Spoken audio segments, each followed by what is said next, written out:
Got it.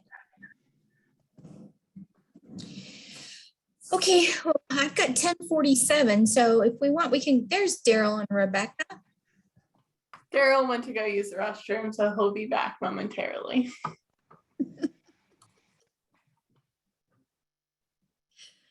All right. We can just kind of slowly get started. Good morning, everybody, and welcome. No formal introductions here, but what we had hoped we could accomplish this morning in this session was twofold, focused around cybersecurity. First, to kind of understand what resources we have available and what we're offering to the clients, those that are asking, are they asking, and what do we have available to kind of come up with a, I don't know, sort of a resource sheet, a cheat sheet that we all have, and we have access to it to share with the clients and each other, of course, and kind of establish that here. And the other is the opportunity that we have for Cybersecurity Month in October. I would like to share with you the sessions that I've got scheduled for us to take advantage of, and to just throw it out there to logistically see how we can move this forward. How do we want to format them? How do we want to promote them? You know, kind of piggybacking on what Teresa did with the Hub Zone and sharing that with all of us to make this a statewide opportunity to offer to all of our clients, and just the logistics of how we can make that work, and take some notes on that and finalize that program so that we can start promoting that. I mean, October is going to be here before we know it. So I want to share with you the commitments that I have so far and the participants that we have in that, and just be able to move that forward. So that's kind of, it's informal, but that's kind of what we've got on the agenda. Okay, so just open discussion. Everybody come off your mics, unmute, and I guess we can just start with what resources are out there, what are clients asking for, and maybe we could even talk about what do we need. I agree with you. I mean, just by taking some of the classes, I think that the one that was sponsored by DOD and PTAC, that was like maybe a month and a half ago. I mean, I was kind of writing down diligently, just trying to, wanting to put together a step-by-step kind of help guide. But obviously I haven't done that yet. So I think that would be really resourceful, especially for our smaller clients, and just going through the steps. And I actually just have a client that was going through a Hub Zone seminar a day or two ago, because I'm working with them on getting Hub Zone certified, and they brought up the CMMC, and so he was stressed out and shot me an email saying he's going to have to spend, you know, $10,000 to $30,000 on this, and I just told him to relax and kind of sit tight, and we would probably, you know, they just weren't at the level where they were going to be spending that. So I think that there's a lot of information out there that people are kind of being freaked out about. So I just think that would be a really good resource for us here in the state of Illinois for PTAC. Awesome. I had a client the other day too, Chris, that didn't realize this, but they're trying to get, they want to quote on DIBS, and they're going after the JCP, and you have to have your score in for the 7019 rule in order to be able to get your JCP. So that was, I think now the clients are starting to be aware of it because of other factors other than just DoD contracts, because the CMMC requirement isn't in there yet for most. But now that they're seeing it for other aspects of quoting and contracting, now we're starting to get their attention. Yeah, I knew that they were going to do that too at the JCP, because they made that. I mean, if you just look back, you know, well, maybe 2 years ago, the JCP was basically just a rubber stamp, and then everything had to be exact. And now they're formatting the CMMC into it. So yeah, it's becoming more serious. So in a step help guide, What would everyone envision being in there? Kind of what we can do versus where we would find some third-party assistance. What are we thinking there? What do we include in this?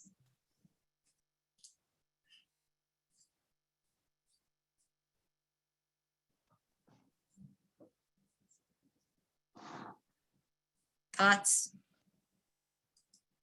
All right, well, as the newbie in the group, I'll start us off. To be honest with you, this is a completely new area for me. I have not had clients reach out to me as of yet, but I like the idea of knowing how much of it we can handle and guide them with, and when I'm going to know when I need an outside source, a third-party source to assist a client with. And the more we can make it like the checklist that Rita has created, things like that, like worksheet format of some way to kind of find out where the client is to start with and what their knowledge base is. It's something we can make sort of kind of as user-friendly as possible would be my request.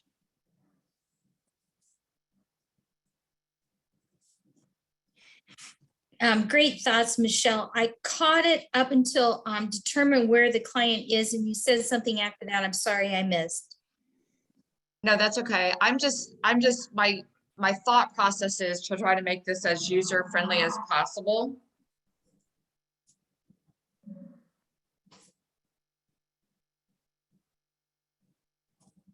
So where the client is versus what their needs are. Right. Sorry, my silly little dog's gotten into a fight below my feet. Really trying to kind of an intake form, I guess, is really what I'm trying to describe, is what I would like to have, a client intake form to find out what their level of comfort is, what their level of knowledge is, and what role I play in terms of providing them with either the knowledge that I have or knowing when I need to send them to an outside source.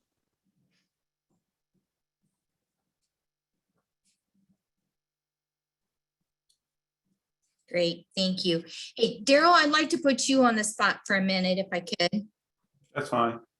Okay, so way back when, I remember the discussion from Sherry, when we first talking about CMMC, that each center would be provided training, the same as the AB was gonna offer to the accredited practitioners, that each center would at least have one person trained at that level. And I've not heard anything since then. Do you know about the accreditation board providing training to the PTACs? No, I don't think any of that has actually been materialized, and I'm not sure where it is as far as the transition to OSB. I think the OSD transition is actually going to help us because, and there's a couple caveats here, we're still trying to figure out what's going on. But industrial policy is actually where cybersecurity and all that stuff housed, and that's where Katie Arrington's office is. But at this particular point in time, I think there's a little bit of uproar on trying to figure out what's going on there because of the situation that they're dealing with her at this particular point in time. So we know that the transition to OSD industrial policy should level us some greater information and some greater assistance. And we know that it's all across the board. I think to hit Michelle's question or Michelle's point, I think there will always be a place where PTAC will be looking at resources and providing. I think we're just at a point of just giving basic information at this point, helping maybe even with level 1 or so, but going further than that, I'm not quite sure where any of it is. In fact, I was in a conversation over the weekend, or a couple of weekend, Chris and I were in a conversation at the board meeting where no contracts are really supposed to be denied because of the lack of certification at this point. But we're seeing that some agencies are jumping the gun with that. And so there is a lot of confusion right now as far as what's going to happen. And I think the whole goal of having PTACs transitioned to OSD is to actually facilitate a better collaboration and better communication on where things are supposed to be. But we haven't heard any formal information or direction that I'm aware of at this point. I wasn't aware something was going on with Katie Arrington. I know I hadn't seen her in any of the recent sessions. Anything you can expand on there? Well, I can send you an article, but she's under investigation because of some non-classified information or something that got leaked or something under her watch, which has caused some challenges there. So there is, I think she's on administrative leave and they're still trying to figure out that. Okay. So yeah, but I will make sure I can forward you all that article as well. So I think one of the things that comes to mind is creating some type of infographic that explains the process that we can easily have for our clients to understand what the different steps is. And I'm sure that there's probably some organization or entity that has done that to some degree, but finding out how we utilize that and be able to use it across the board here in Illinois, I think is critical. That may be something that we want to get out of this series, is to be able to get our training, get our feet at least solidly, and get some solid footing under our feet with where we go and how we help our clients, so that we're all on the same page. And as we move forward, we have something to really point back to.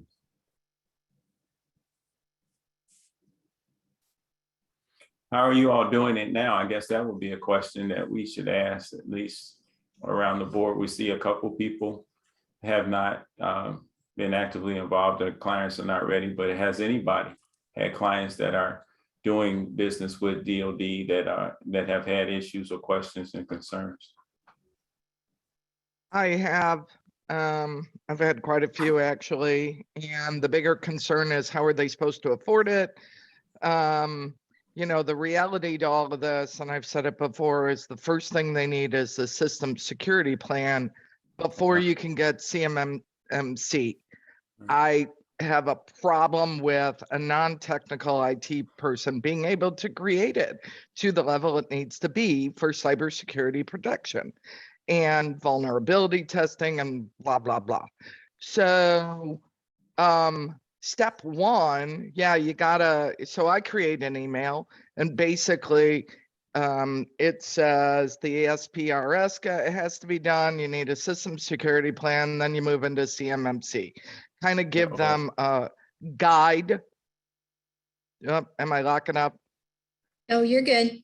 Okay, a guide to at They least locked wrap up their on us a arms. little bit. Okay, a guide to at least wrap their arms around this. And then as far as being able to afford it, because they're all looking for funding. If you remember years ago, there was a little funding for like ISO 9000, right? So, you know, the bad news is there is no funding, but as we just heard, they can work it in as a reimbursable, if Arrington is correct, on their contracts. But the problem is it's a reimbursable. And it's a lot of money they got to put out. So this last one, again, he was going congressional to say, I can't afford it. So now I'm going to lose the contracts. Now I can't keep my people because I no longer can maintain these contracts, because he was being threatened with losing his contracts. Well, So that's where I'm at. And that's a challenge in and of itself, because it's reimbursable, or you can charge it to the government, but you have to get a contract in order to get that. And how much do you charge to the contract? I mean, by the time you've already had this major investment, you can't charge all that pre-cost to it. I mean, and so it is a lot of challenges here. It is a lot of challenges here. And I think the federal government has these answers about, you know, just charging it as cost of doing business, but they also have a lot of pressure to give it to the lowest price, you know, for lowest price and so forth. And so if a small vendor who might be preferred is got $10,000 extra added to their bid because of cybersecurity, I can't see that them going for that. Right, I agree. I don't think, I don't know, I really don't think this was thought out well relative to a small business. It's not realistic to who we serve. You need to come up with another plan. Well, and we're kind of afraid that this may be a reality, a harsh reality that we got to figure out how to help the small businesses or how to navigate or get through this, because it really bodes well to the fact that, you know, why have small businesses involved in procurement if they can't handle these expenses? But we know the reason why it's critically important to have small businesses part of it. So maybe government needs to step up and have portals or have places where people can log in to do the contract work so that they can make sure that some of the security measures are at least covered. Right, give the encryption from their end. Yeah. Yeah, I don't know. I have a list of 3 resources I recommend. For me, it's my local resources that I'm offering. And I know the one, because a client has given me feedback, the way he's approaching it as a cost per computer they have, which I thought was kind of interesting. So if you are a solo owned business with a single computer, it's going to be much cheaper for him to help you create that system security plan. So that was kind of a nice approach. I don't know how the other one's doing it, but I will say people seem to connect to the other one. I don't know what the pricing looks like though. So Rita, you're referring to these resources to just basically start a system security plan and a POAM. Correct, because without that, I can't move forward to CMMC, right? Now, I will say the CMMC site, the accreditation body, they put a lot more resources finally out there, which I think is great. So I refer the clients kind of to the NIST 800-171, give them a framework of where's this coming from, and then the project spectrum, so they know that's available. It's just multiple resources. DoD has the small business website, so I can send to you, Daryl, and then you can share it. I kind of have this template email and I customize it a little bit because it's such an overwhelming topic for us and our clients. Great, appreciate it. Please copy Rebecca on it. We'll make sure we get it out. Absolutely. Yeah. As if I don't have enough to do already. He's giving you as much as he can till you leave, Rebecca. Rebecca, you're not on mute. I know. It's my life. She spent a couple days with Erica and it was all over after that. No. Anyone else? Appreciate it. Thank you, Rita. Anyone else tell us how they handle this? Do you have, Chris, you have any DoD clients that I have? Well, how are you doing it? You got to take yourself off mute. I'm sending the steps. I mean, just the website steps. So that's all I can do. Right? I mean, I forget, I don't have my notes in front of me, so I don't have it off the top of my head, but I just from the webinars I've gotten through Spectrum and all the ones I've put together kind of a step-by-step thing of what they have to do. And I basically just send them the links and steps that they have to do. At some point, I want to do it myself so I can learn the process, but I haven't had that opportunity yet. Chris, do you feel like you understand the steps in the process, like what Rita was talking about? Do you feel comfortable in your understanding of that? Well, I mean, I'm talking just the basics, right? Of just going through the 2 web portals, right? I mean, I don't have my notes in front of me, but the 2 web portals, but I probably won't feel comfortable until I'm able to do it myself to understand the pain that they're going through. Is that something we want to try to do as a team? Maybe do a web share or screen share and kind of go through the process? Well, one of the things that I've kind of put on my radar is for the Joseph Center to get certified. Because we have an IT department, and I'm sure that we can come up with a system security plan, because I know that we have one, because we have to take these cybersecurity tests once a month. They're like 20 minutes, but and then what I want to do is go in the system and do it. I haven't been able to work with IT to get them to do that, but just to do it. I mean, if that makes sense. I mean, if they can do the system security plan and lay it out in the bullet points that they need to do to be compliant, and then to go into the systems and just do it. I mean, that might just be a little bit, so I can just get some intelligence on how to do it. Gotcha. But just to get, I think if we could get actual templates of a system security plan that actually is good, that would help us understand it better. Because if you look at the 110 elements, yeah, I'm great getting to 10. And after that, I'm overwhelmed and confused because it's not my expertise. And then number two, I'd love to see what the CMMC accreditation side of that system security plan looks like, right? What's the audit look like? I think we need more of the concrete in order to offer our clients any insight. didn't we have a system security plan template that was given to us by? Yeah, there's still one out there. It's Yeah, out there on there is. this site. Yeah. Right.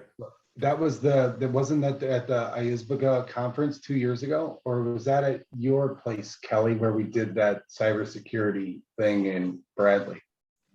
Yeah, I have a SSP template.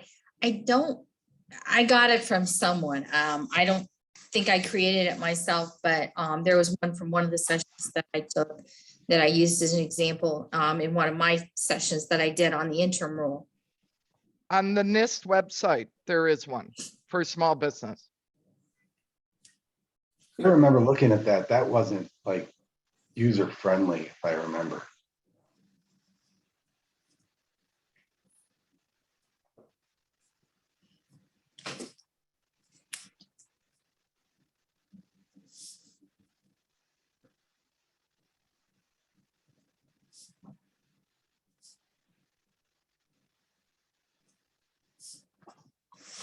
Okay.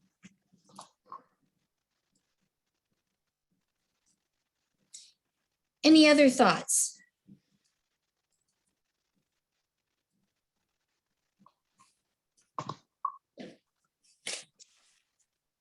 Kelly, I will reach out to the members of the board and make sure that we understand that and get a better understanding. We're hoping to have someone at the fall conference to help us with this, actually from industrial policy. We were actually looking for Katie Erickson, as I said before, so this should help us. And I know that's a couple months or 3 months away, but at least that would be something that we can do universally, and hopefully maybe even do a fourth Friday. If we can get something before then, maybe a fourth Friday.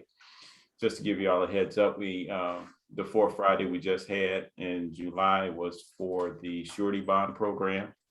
I don't know how many people were part of that, but this one that's coming up for this month, we think is actually going to be with the WOSB, with the new change and the administration of the WOSB. We actually reached out and talked with the folks over at SBA, and come to find out it's Tom McGrath and Terry McKinney, I believe. Both of them came from VA CVE program.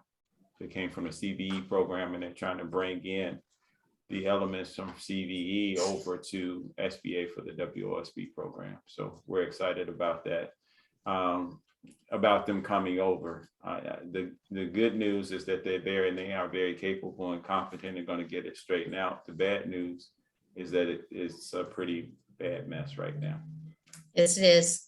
it's a horrible mess with no chance or no talk of it getting straightened out for probably 6 months or more. They came into the program with no staff, with almost 1,500 applications in the queue. They're getting about 12 to 1,500 applications a month, and they have about 9 people that are dedicated to the program. And it's in tiers. They have a pre-screen set, a couple people looking at applications pre-screen. So if something's not right at the pre-screening level, they're kicking it back to the client.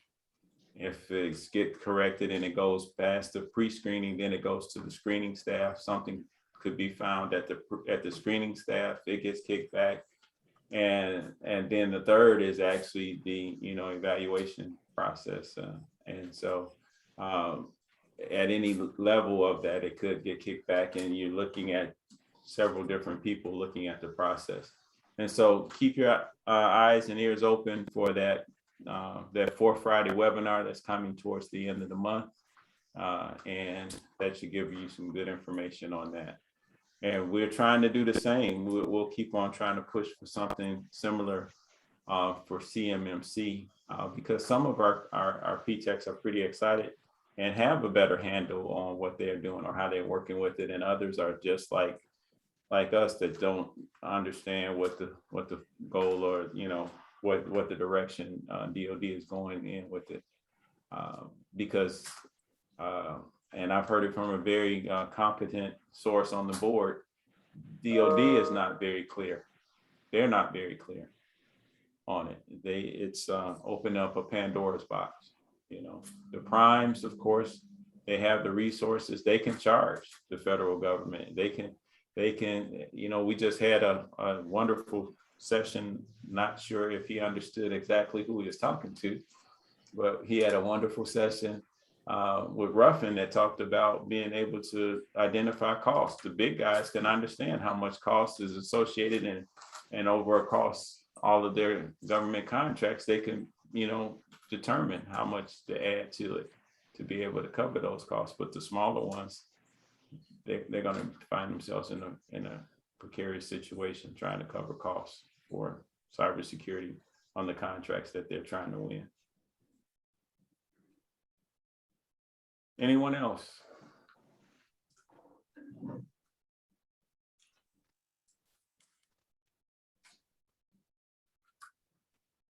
Teresa, you got any DOD contracts that you've been working with, and how are you dealing with CMMC?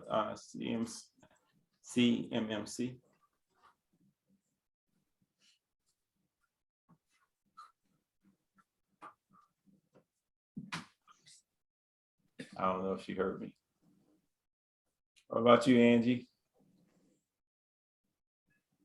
Well, hi, good morning. So we had a visit this week at IHCC with, I think he was a state representative, and she mentioned that they are trying to include a bill or to enter a bill where the government will in somehow help with the cost of certifying with the cybersecurity program. But I have no idea what is the timeline for that and if this is going to be approved. Seems like some state senates or like state representatives understand the challenge that this brings to small businesses, especially after all of the pandemic and everything that is going on. And they are trying to do or to provide some solutions, but that's all that I know. So hopefully that moves on and actually we see something that will help us guide our clients and help them to get through this process, because that is definitely a challenge. And especially when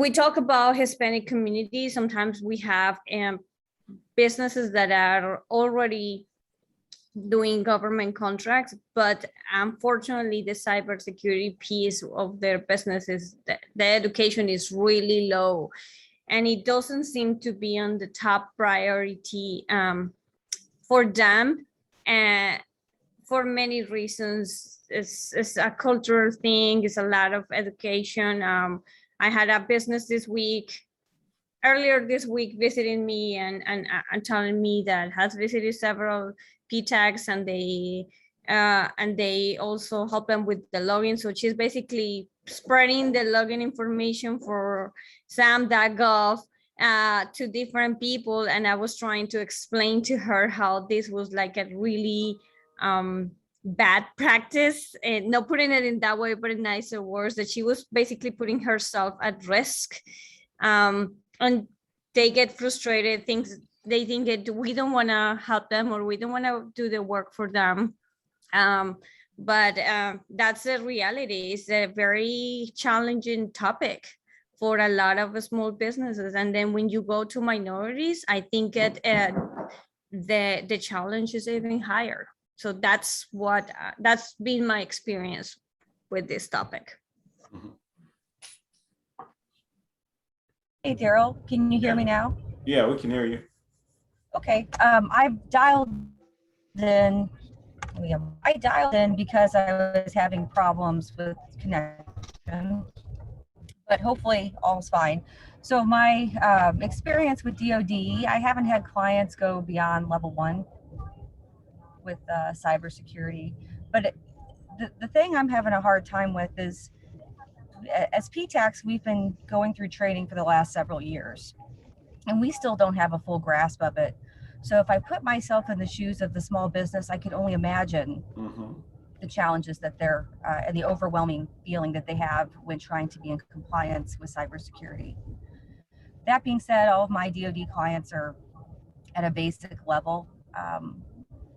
Something that Ted Beeler had shared with me, that Scott Air Force Base that he was dealing with when he was exiting the 375th, was a lot of the contracts he sees are going to GSA schedule because it somewhat oversteps, it somewhat bypasses the cybersecurity requirements because they're meeting requirements when they're on the multiple award schedule. Beyond that, I haven't had too much experience.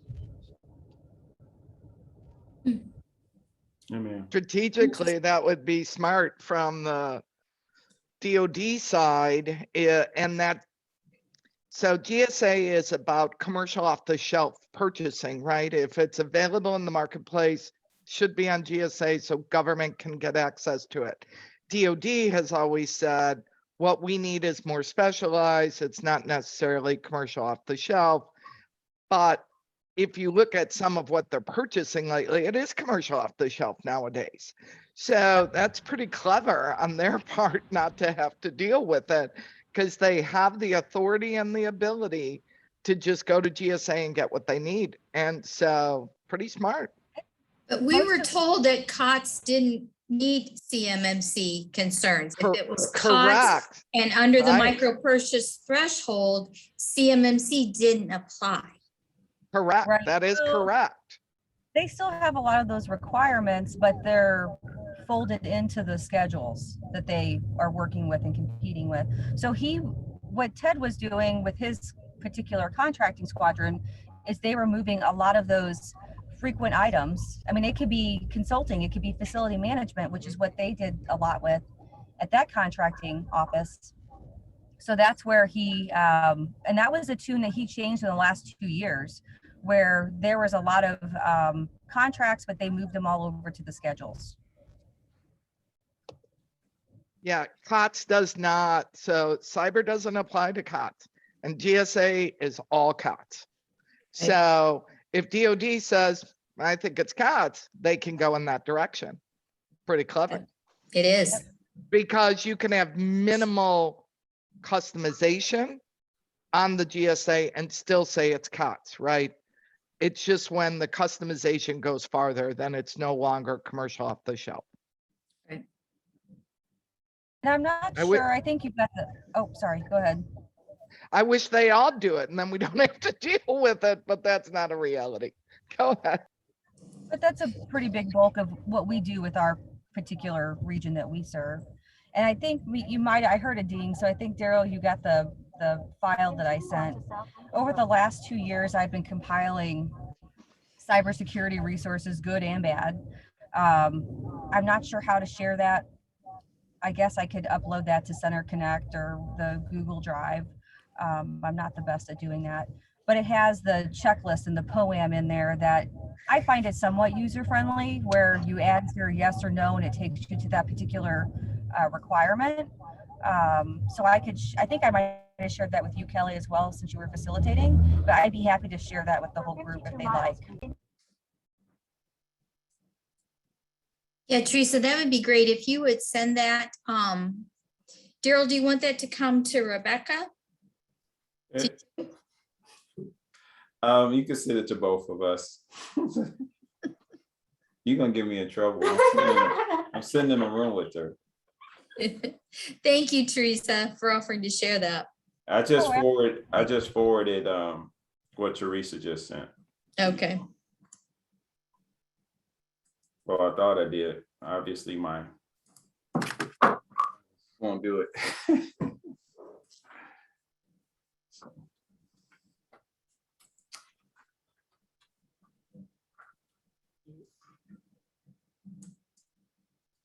So I know, Kelly, we have the 3 meetings or the 3 sessions that's coming up. We do. And we're looking at having everyone be a part of that. So here's what we have so far. Let me see. Can you guys see my screen okay? Yes.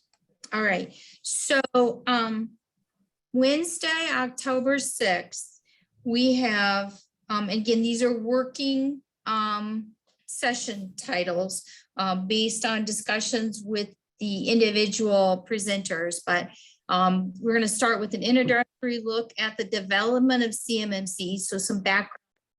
And Vestige is the company that's going to present for that session. On October 14th, we're going to have a presentation on generation and submission of the SPRS scores. You know, as a result of the interim rule, the 7019, and Totem Technologies is going to present that one. Totem is one that has done several ABTAC sessions. Some of the information that I use with clients and resources I have are from Totem. Thursday, October 21st, then we're going to have Cytelix, which is one that Daryl had brought us together for a session on. And that's what do you need to meet the requirements of the regulation, and all of that tying into the theme. It's kind of the Cybersecurity Awareness Month theme of do your part, #be cyber smart. So that's what we've got and how we want to present these. Again, the intent is that they are available to all the clients throughout the state. You know, that's subject to discussion. So that's where we're at so far. The only one that has locked us into a time slot is Vestige. Vestige asked for the 2 to 3:30 time slot. Oh, and as a side, we have our Zoom account that is a business account. So it has a lot of, I think it's 300 or so that we can have in that. And I have the times booked in our business, our Turner Center account. So we can accommodate all of these as well. The other ones, you know, we're pretty flexible on the time. We just have saved the date, but that 2 to 3:30 slot was the request on October 6th.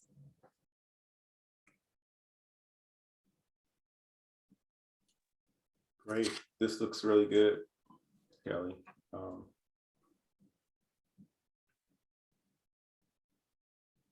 Are we, we're just looking at everyone. This is a joint effort where all of us can actually participate in, so we can promote it from the state office throughout the whole network. Yeah, so, you know, part of the discussion is how do we want to do this? I mean, assuming that it is virtual, it's set up that way. And I know before when we did it, we had more flexibility in having, on-site discussions where we could pull a group together, see it virtually, but have some internal discussions and follow up with it in our centers.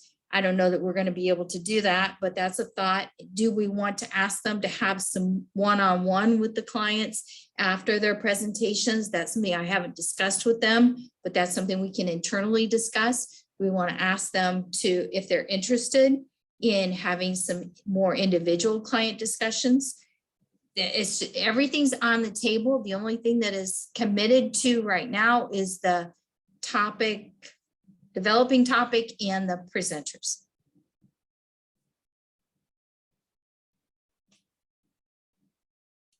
So I say, let's hit all of those one at a time. Okay. The first one again. So the first one is an introductory look at the development of CMMC. So again, client-centric on the topics, but to give a history of how did we get here? Okay.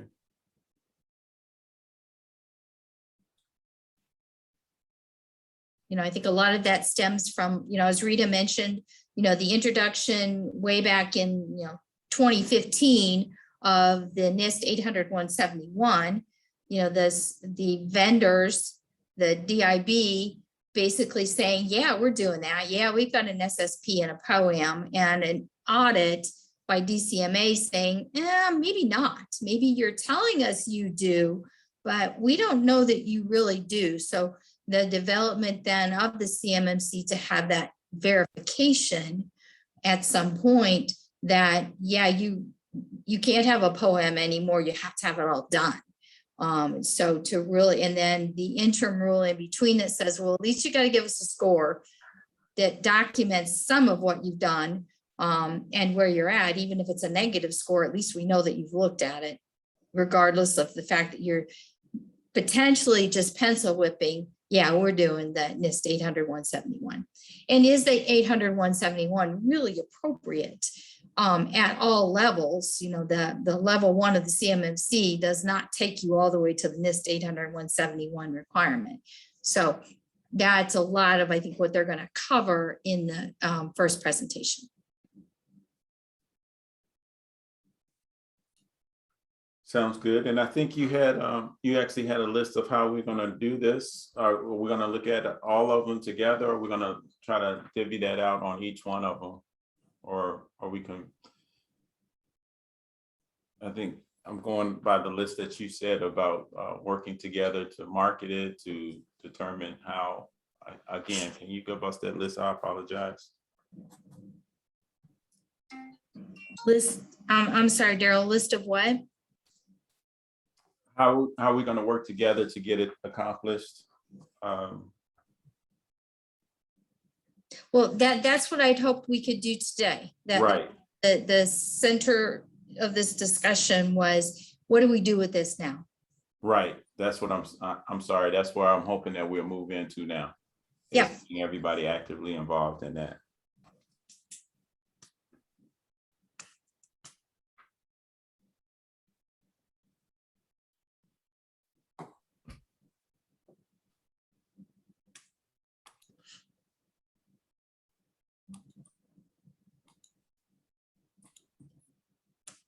Nobody?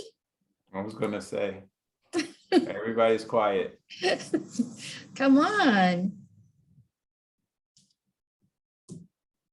I mean, are we all on board with this? Do we all want to provide this kind of information to the clients, or are they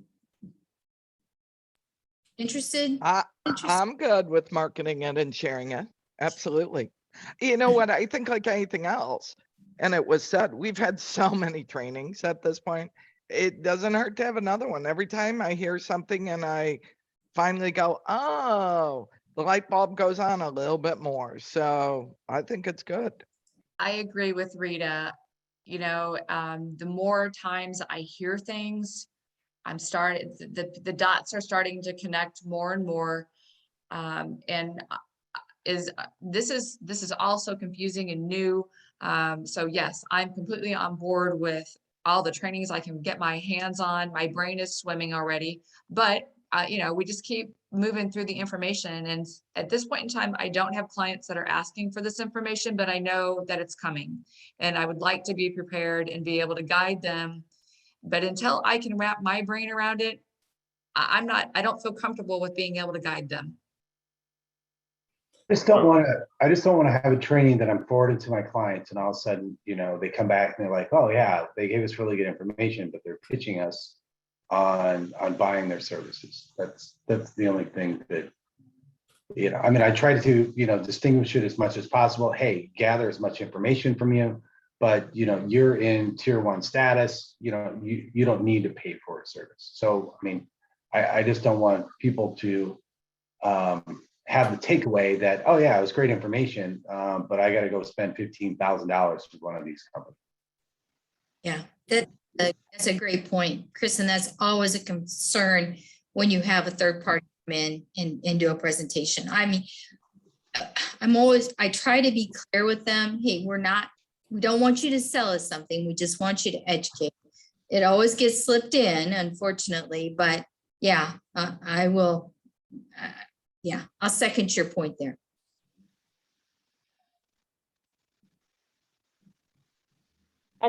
This is Teresa. Another consideration is that if we were doing one-on-one sessions as a follow-up or in conjunction with some of these trainings, we may be challenged with answering some of their technically specific questions.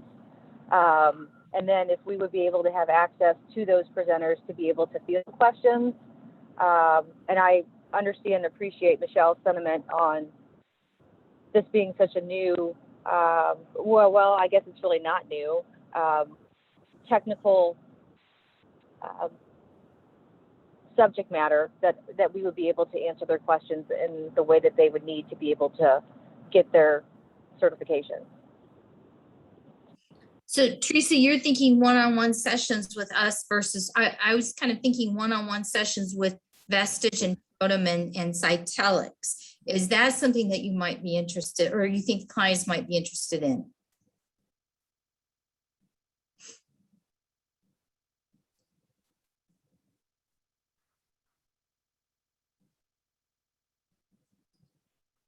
Did we lose you, Teresa?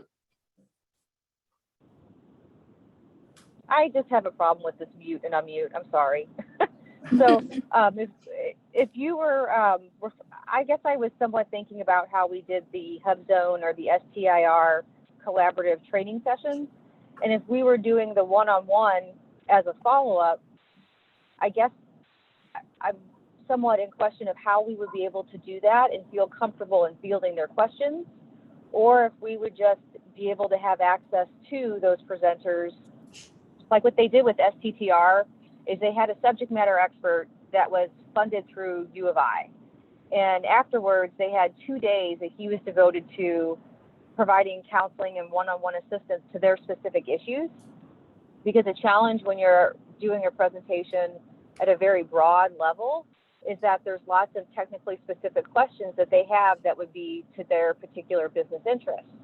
So the way that we overcame that was we had Galen, I believe was his name. I can't think of his last name. That was the subject matter expert on STTR. Right. He devoted 2 days, and he had a schedule that was open to where businesses, it was first come, first serve, where they were able to field their specific questions on those 2 designated days. And it was productive for the fact that they were able to get an overview and a better understanding of CMMC in this case. And then they were able to somewhat think about it and then have better formulated questions to meet their specific needs. Yeah, and that's, so yeah, so that's what I was thinking here. Is that Yep. what you were thinking? That's what I was thinking, but I think a lot of things. So I'm not necessarily sure, that's the right way, but it did seem to work with the STTR. Yeah. I think that's a very similar situation here, because as even with the SBIR, STTR. Or SBIR, yes, yeah, sorry.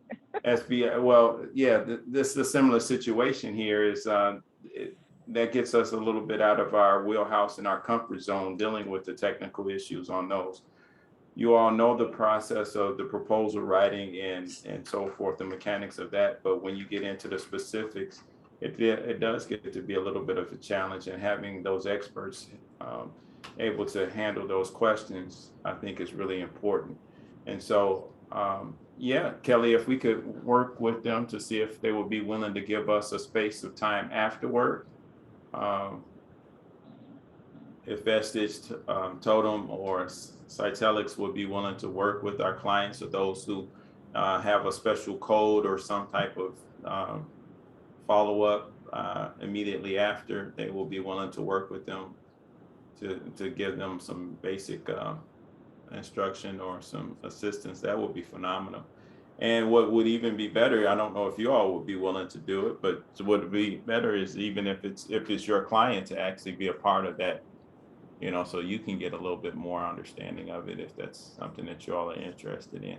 This is not going to go away. It's going to be worse before it gets better. And we need to try to grapple with it as much as we possibly can. But the goal is to keep wrestling with it, and eventually we will get at least a better handle, and maybe even get it to a place where we feel very comfortable with it. And to Daryl's point, Kelly, I'm not sure if this could be worked out, but like when we had the sign up, we left that to the participants because not all of them were PTAC clients. But for those PTAC clients that are ours, if we could be involved with those sessions, if they would allow us to do so, that would be a wonderful learning experience to become more familiar with the process and the client and what they're going through. Absolutely. Okay. Yeah, I didn't want to put it out there to the companies until, you know, I made sure that the group was interested in that. So now that I know that we are, and these ideas, these are great thoughts. I'll see what I can do with each one and see if they're all on board. One may or two may be on board, but yeah, I will pursue it with them. So thanks for all your thoughts. That is good.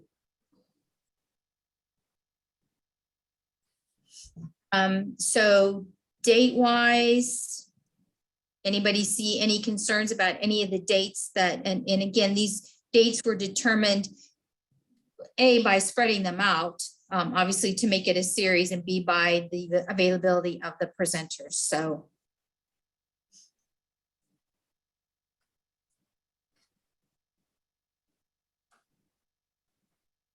And the other thought is being a series, I don't know if we can offer this or if it's even attractive.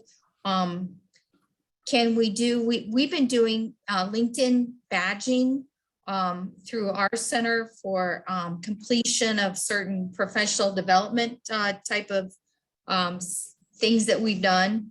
Do we want to offer something saying if you take all, as a client, if you take all 3 of these classes, you get a cybersecurity awareness badge or certificate or something? I'm just throwing it out there.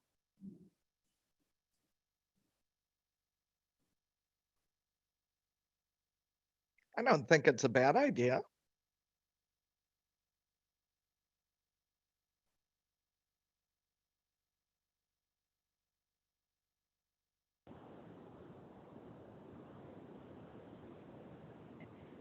We came across, this is Teresa, we came across some of these challenges with the GovCon cohort.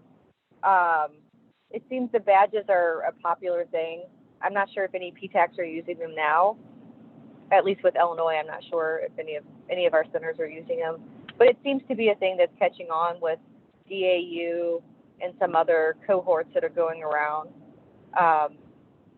Kelly, are you thinking about making it a requirement that they complete all 4 of the trainings in order to receive the awareness certificate? Or what were your thoughts on that? Yeah, and just for discussion, my thought was if they take all 3, because intentionally they're kind of all building on each other. They were intentionally individualized topics. So saying if you go through the progression, you do all 3, you get the badge. You get some recognition that you took the time to do, to develop your skills and your knowledge in cybersecurity. That was my thought. If you go that route, would you want to, or would the group want to have it to where some of the participants that maybe couldn't make one of the dates, that they would be able to have access to the recording to be able to have that completion date, or to be able to complete that course?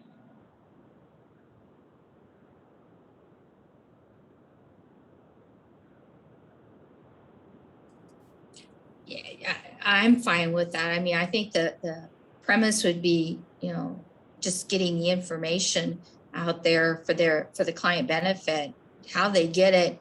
I mean, personally, for me, it doesn't matter. I would be fine with watching.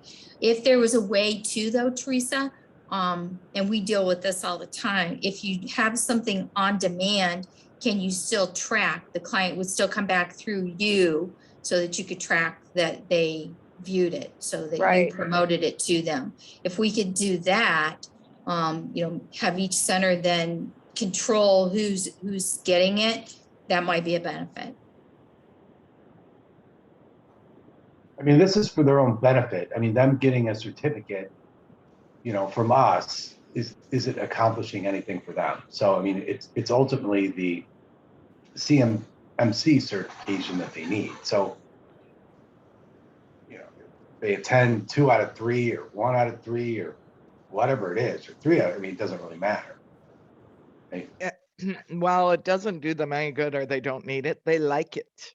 Right. They want Yes, it. they appreciate their badges, and they appreciate their logos that they're able to use when they're certified. So, But it doesn't matter. It doesn't. They don't care. But they don't care. They want the badge. It's just collecting badges and other things. So They're cyber aware. Give them credit. I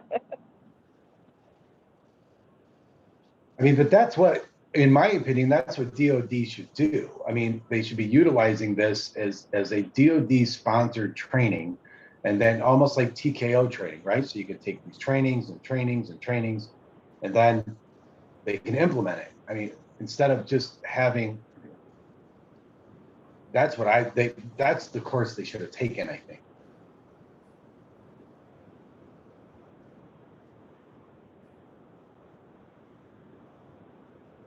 And the question, I guess, also is, how many clients do we have in our client base that would even go that route? I mean, I guess if I put it in the perspective of our center in our region, I don't know if I would have more than 6 or 8 participants that would be willing to go through the series. I think I have 6 as of now. How many did you say? About the same? 6, without looking at my client list, just kind of thinking. Yeah. I think I have a lot more that would do it, whether they should or not. So if I said, if you're going to be interested in DoD contracting, you need to know this, right? So they all want to do DoD contracting, so they're going to attend to get the information. It may not be applicable, or it may not be applicable now, but I think they will engage. Yeah, I was surprised. In December, I did a DFARS interim rule webinar, and I had over 40 people attend. Wow. I was surprised by that. But, as we were talking earlier, I think that it's starting, and that was in December, but now I think that it's starting to creep in to other areas, like getting the JCP so that you can get into the C folders.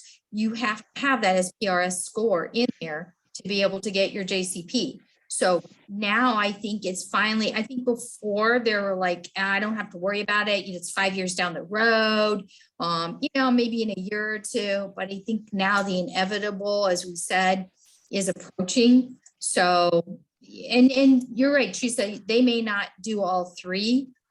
They may do 1 or 2, but I think that there might be more acknowledgement out there than we anticipate. Yep, especially since they're starting to see this language in upcoming opportunities. But it seems like it's somewhat like the WS1 certification. I had a lady last week that said, I have to do what? Download what? When was this timeline? And they've talked about it for over a year and a half, and it's just sometimes businesses don't seem to realize the importance until it's right there at their doorstep. Then they say, oh, I need this immediately. So even if we offer it in October, it would be nice maybe if it's something that works, and the numbers may not be what we would like to have, but hopefully, come a full year from when we're starting to see this as procurement, December 31st, I think is when it's starting to come out, that we'll start to have more participants saying, oh yeah, I guess I do need this to plan for future opportunities. Well, I think if we take the road, take the direction that Rita mentioned about promoting it in the newsletter, and do other cycles and circles about if you want to do government contract, if you want to do contracting with DoD, this is required, or this is the session for you. I think that will get a lot of people, because a lot of people are interested in the potential of it, and at least it gets them in the door to help them to understand that. So I think that will help us tremendously. I think this is something that we're going to have on a regular basis. Maybe, I don't know if we want to do it more frequently, but maybe October, or maybe it's an annual thing that we look at doing, a video series or webinar series, and being able to do that. But it's not going anywhere. And if the past is any indication of the future, we may start seeing some cyber requirements on some state and local contracts, especially on the state level. I don't know if everybody heard about the recent attack that the Attorney General's office just suffered, but the Attorney General's office just had an attack, and some personal identifier information got taken advantage of. And so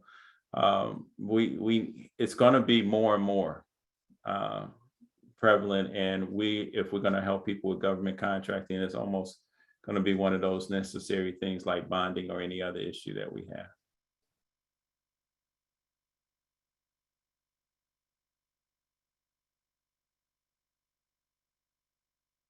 Maybe with the addition or being expanding into other areas and other agencies, maybe the cost will go down. Eventually it'll become a thing where since it's required across the board and more agencies, the very cost of it, will go down and be more obtainable for small businesses.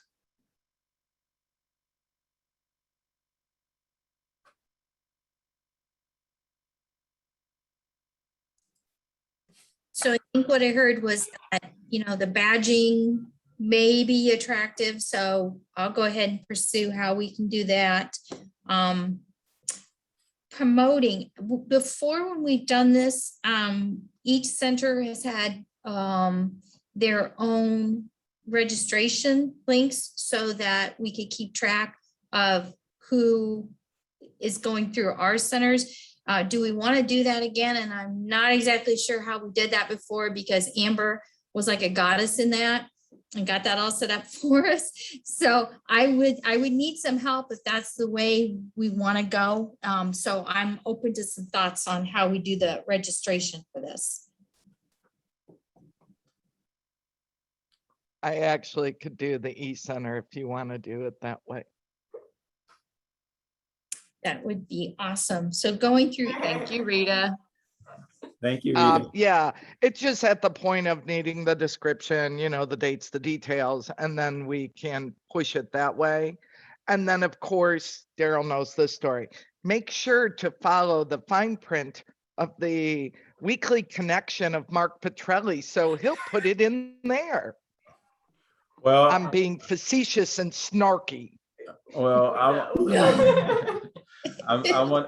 I will let you know that after but she'll have to turn her camera off for that one. I just want to let you know I had a conversation with Mark this morning, and of course the PTAC led the way as usual, and that will be changed, and there will be a link to the calendar on future, probably in future weekly connects, as opposed to people sending their specific events. Now, And this will just to be, give everybody the backstory, so I just happened to notice this last weekly connection, there were 4 workshops listed. I'm like, wow, what are those? They were all College of Lake Counties. I'm like, why did they get in the weekly connection and not anybody else? Yeah, go to the bottom. You had directions to submit stuff. Are you kidding me? Who reads the fine print of that damn thing? So yeah, snarkiness. us Oh, how you really Rita, feel. you're killing me. You're hysterical. That's Good what for getting you for close to reading the retirement connection. will do for you.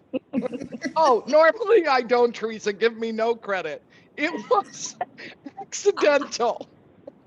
I mean, I guess I shouldn't reveal that, but I'm not reading those very often unless there's like exclamation points or, well, I guess it is in bold. I don't know what to say about that. So good for I you. scroll through them quickly, but that one just kind of caught my eye. I was like, wait a minute, what is that deal?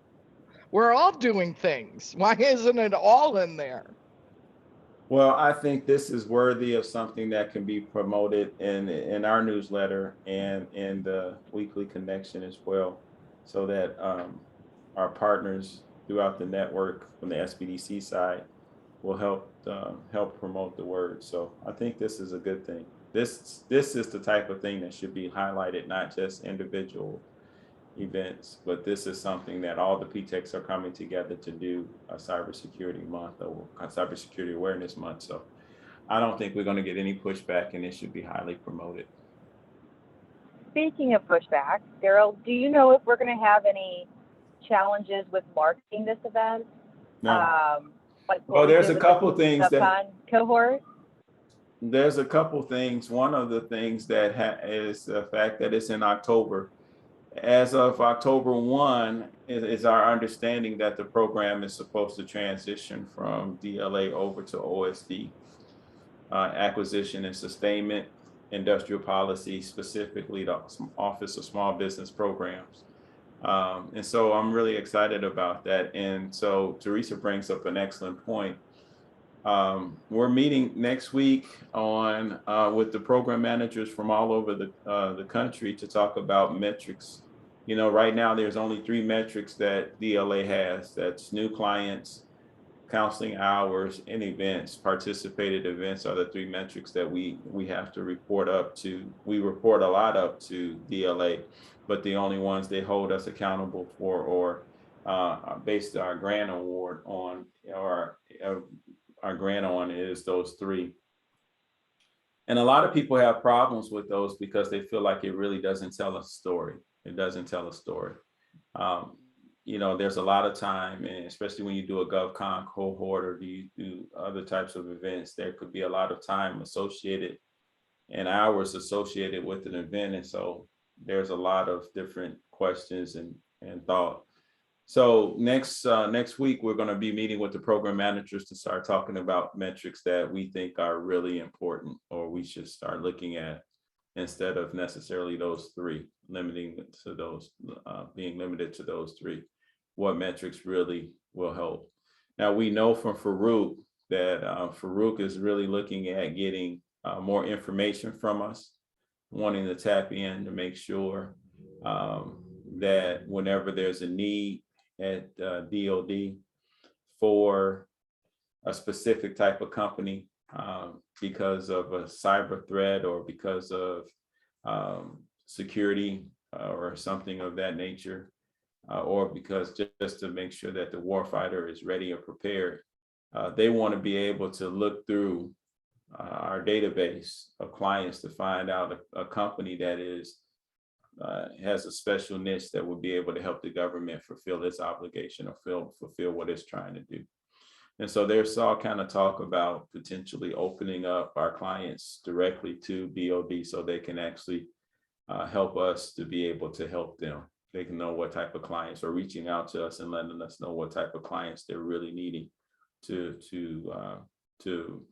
you know, stay competitive or stay on top of all the threats that we're having internationally from other nefarious means or nations.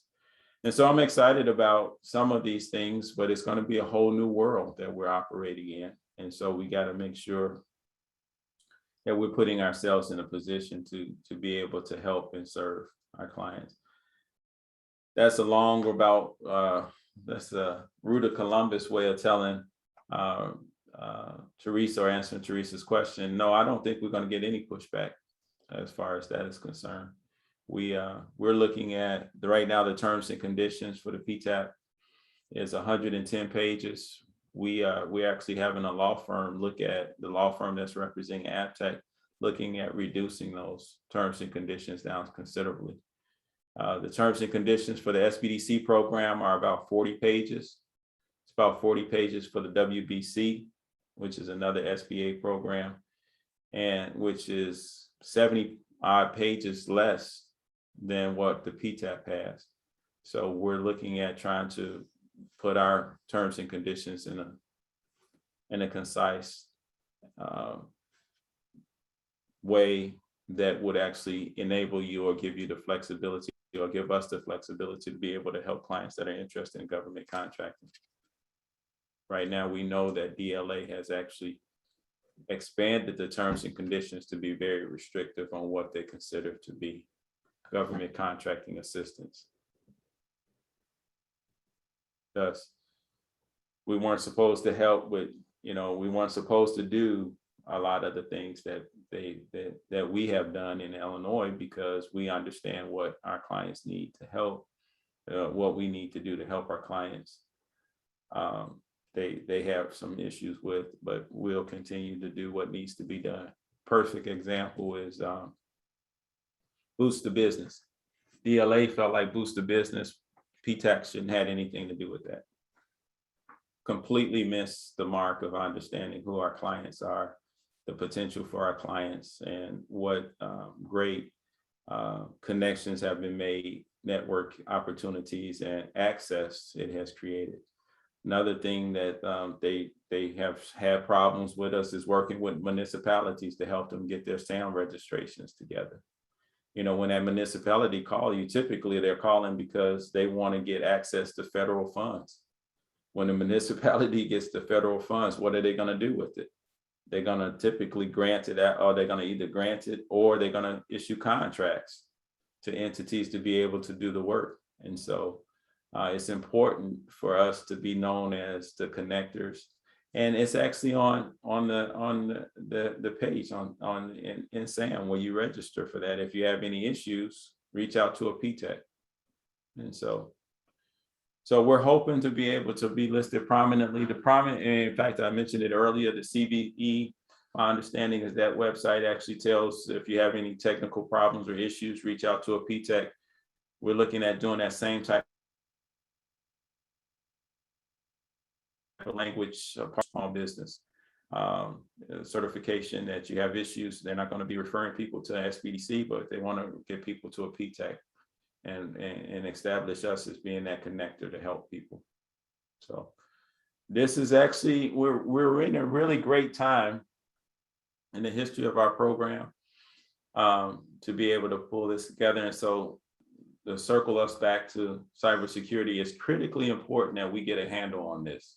We got to get a handle on this. What is our obligation? What's our responsibility? How can we help our clients fulfill this requirement, and do it in the least painful way, and come up with some type of way that's consistent across the board. As AppTech president, one of my goals is to make sure that we provide resources to every PTAC that will make sure that each one of them has what they need to be able to help the client when they walk through the door. So you all here in Illinois should have the same access to resources that those in Maine have, and Texas, and so forth and so on. So we're going to try to work really hard to leverage that and work to make sure the association is supporting you all and having that. And I got Chris smiling at the bottom. So. And I'm not running for public office. And I promise once I finish this run as president, I don't know if I'm ever running for anything else again. But anything else? Anyone else? We Sorry, I was on appreciate the mute. I was support, laughing. Daryl. No problem. I'm glad to do it. I really feel like what we have here in Illinois needs to be leveraged throughout the state, out the country, and we need to actually, you know, we can work on what we have to make it even better. So, but I think we have to work at it. Chris, you were about to say something? No, I was just chuckling at what you said. Oh, it makes me feel warm and fuzzy. So, all right. Isn't that your secretary laughing at you?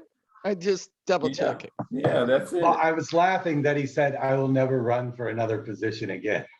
Oh, yeah, that's what everybody said. Well, I can just about guarantee this one, but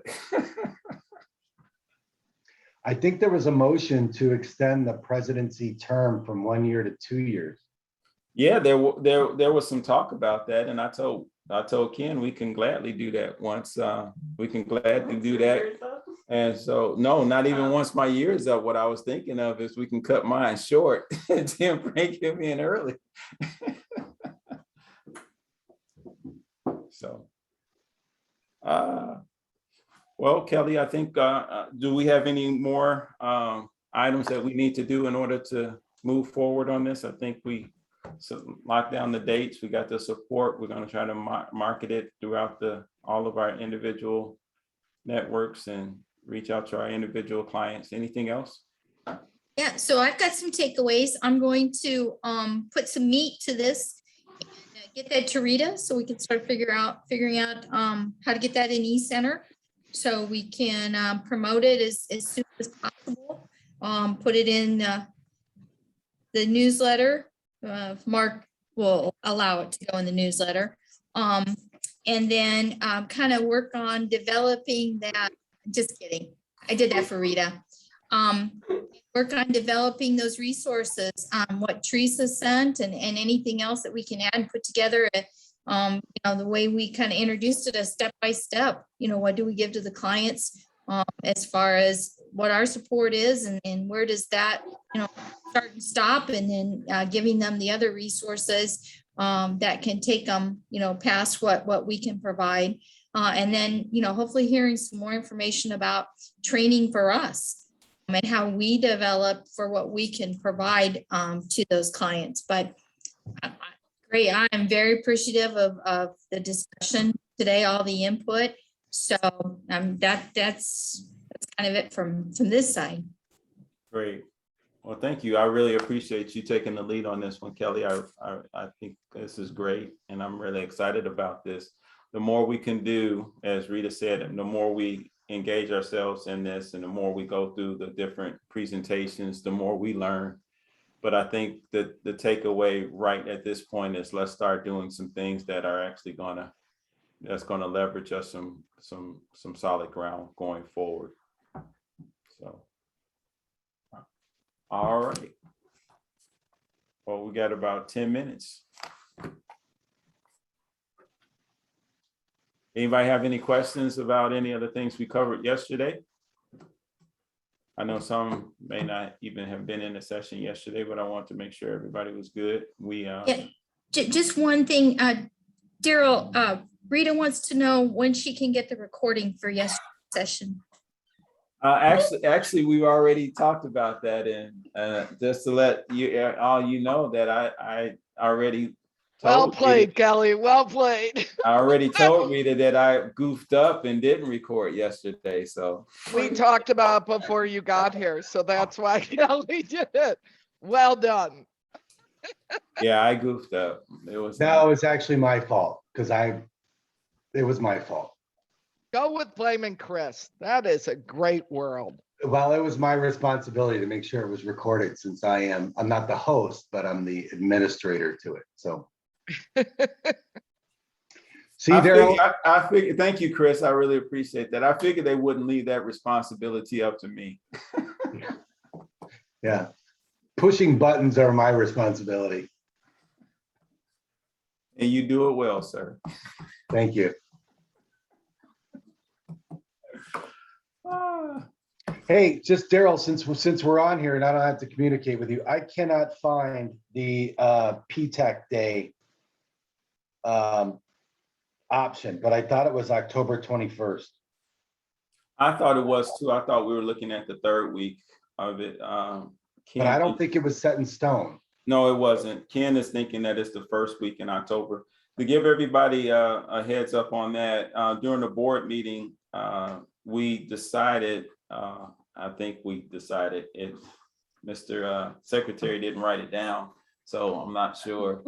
I can utilize him as my backup, but we decided to postpone PTAC Day, National PTAC Day, till after the move, and hopefully that the move with OSD can actually be highlighted as a part of National PTAC Day.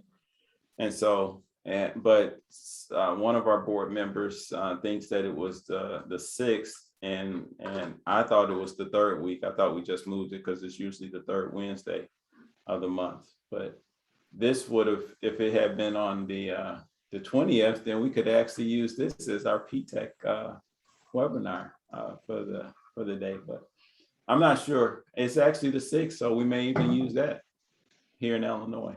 So I'm not sure yet. We'll find out. We'll be able to give everybody more information after we meet with all the program managers on next Tuesday. But we will have that information for you.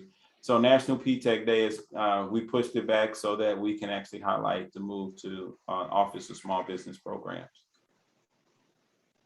Another point is that we talked about yesterday, making sure that we had everybody signed up for Small Business Training Week.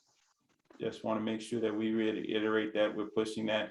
And this is not public information, so don't share it, but I actually just sent a note to Jesse Salazar's secretary or his scheduler to see if we can get him as our keynote speaker at ABTEC.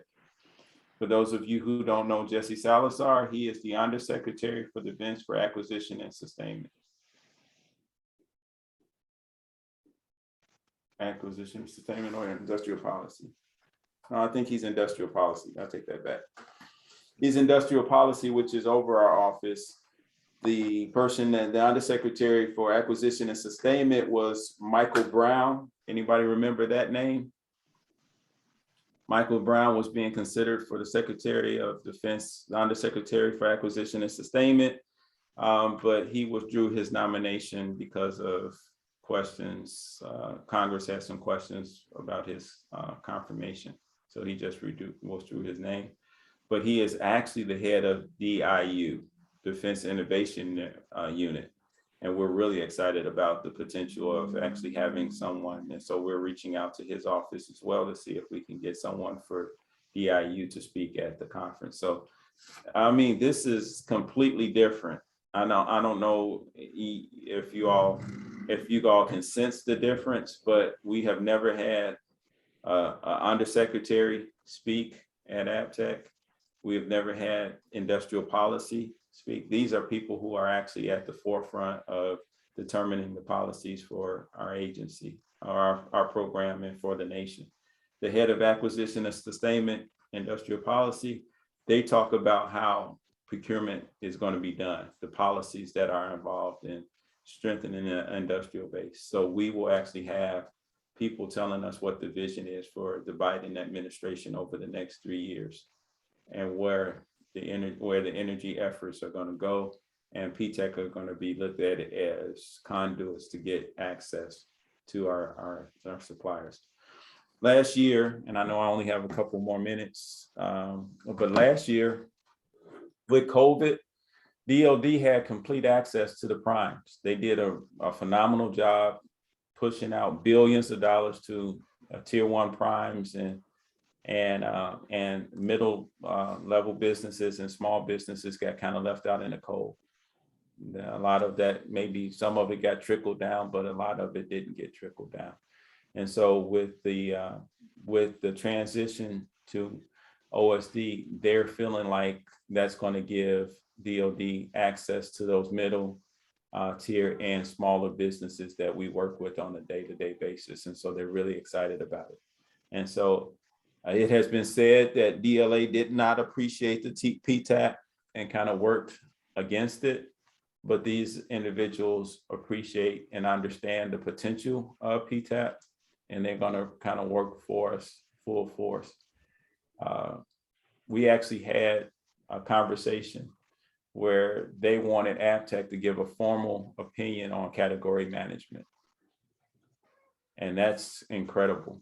They wanted to hear from ABTEC. Policy makers want to hear from ABTEC on how, whether it's good, whether it's bad, what do we feel about category management?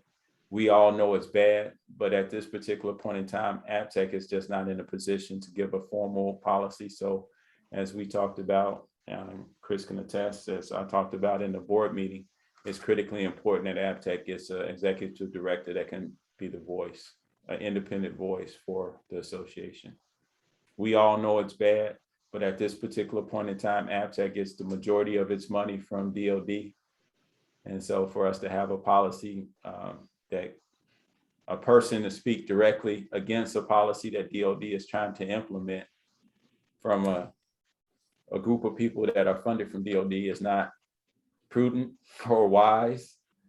But if we got an executive director that was independent and was paid solely from the association, and his or her salary is generated outside of funds generated from the Department of Defense, they would be able to independently give an opinion on behalf of the association. So we're excited about the fact that they're looking for these things.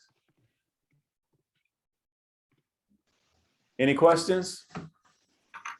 All right. Kelly, I'm gonna let you close us out. All right. Well, again, thanks everybody for all the feedback and the great discussion today. This session was recorded. It will be available on demand after the conference.